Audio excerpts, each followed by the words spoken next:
Hey guys, thought today I'd do a small review on the multi-tool I've been using for the last, about 3.5 years. It's the Gerber diesel. So far it's been quite good. It's got a lot of heft to it, weighs 9 ounces, and in this case the extra weight does equal durability because I've dropped this thing many times without any problem, of course. It is 6.6 inches open, 4.9 closed. I wish the tip of this wasn't so pointy. I actually had it poke a hole in one of my other sheaths.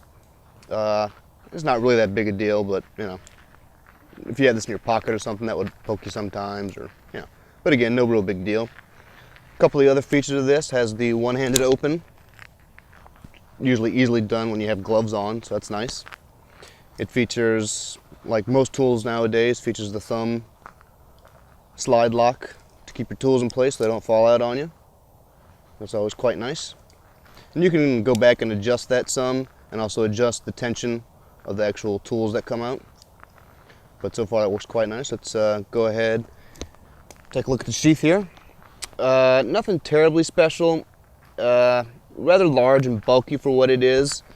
You can see it's actually quite larger than the multi-tool itself.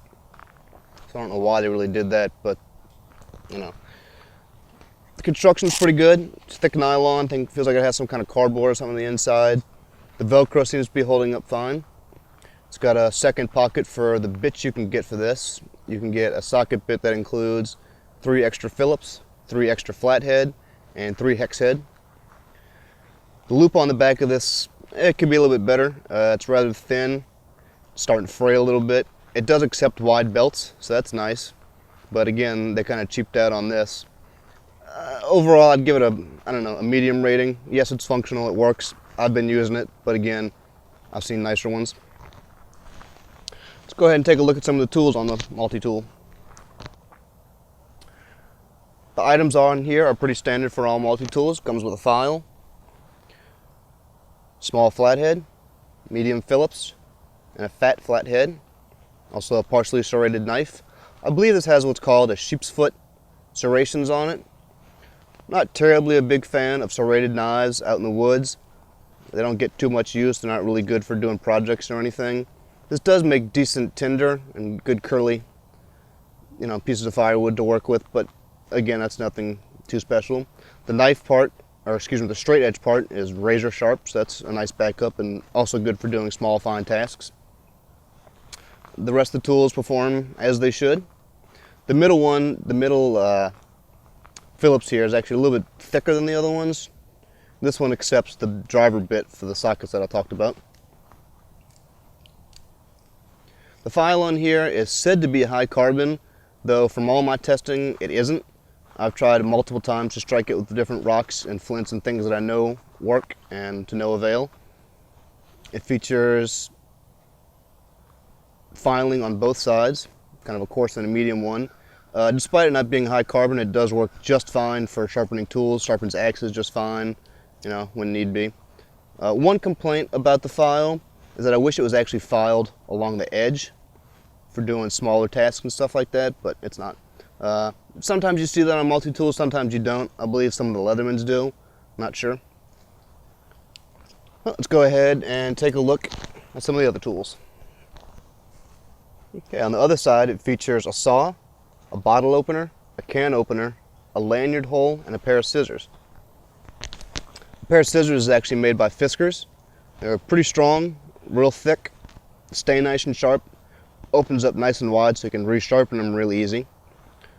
One complaint about a lack of tools on here would be I wish that it had an awl rather than this silly little lanyard hole attachment, which I don't know why they did. It could have easily been another useful tool.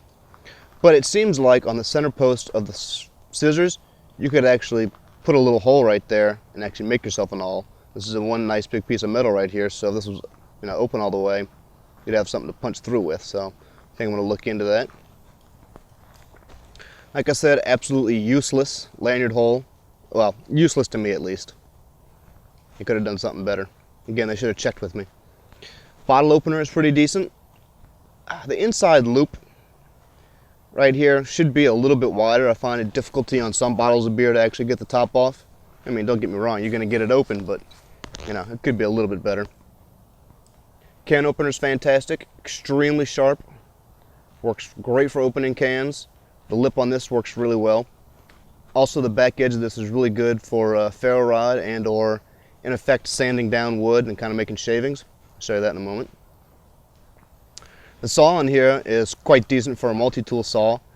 Again, you're not going to go cutting down the forest, and even things that are, you know, finger size or an inch, sure, it'll cut through that pretty good, but you could essentially just break that off. So, again, the usefulness of a saw and a multi-tool is kind of slim to none. It's good for notch work and stuff, but you know, it works out fine. It's got a kind of a crisscross alternating pattern and doesn't bind up or anything, so we'll show you a little bit of that also. Okay, one other slight complaint. To get the tools out, I don't know if you can really see it right here, there's just this real small ridge. You got to get your thumbnail under it. Kind of a pain, not too bad. Like on the scissors, you got to fold them out like that, you can't grab it. Not too big of a complaint. You're not going to be getting this with gloves on, I'll tell you that though. Well, that's kind of true for most multi-tools. As I mentioned, the back edge of the can opener works really well for, in effect, sanding down wood or making shavings, especially if you wanted to make an eating utensil, smooth out a fork or a spoon or something of that nature.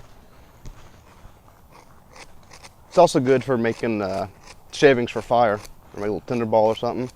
But this, in effect, pretty much just smooths the wood out.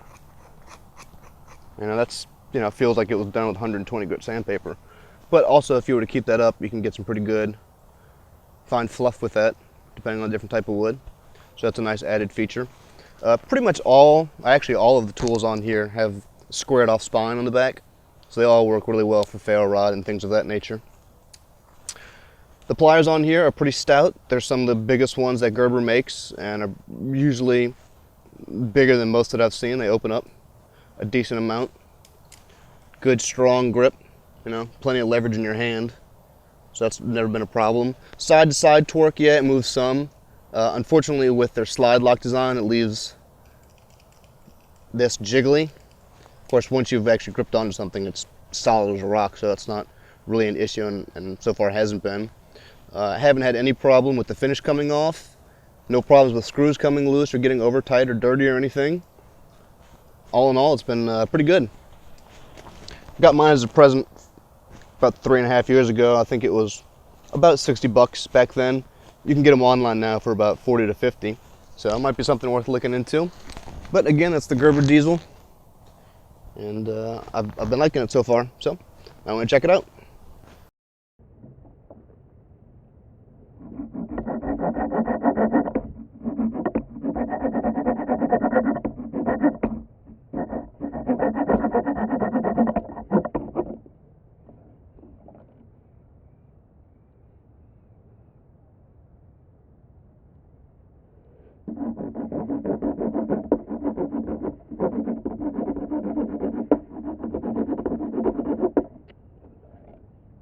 A handful of kumquats over there.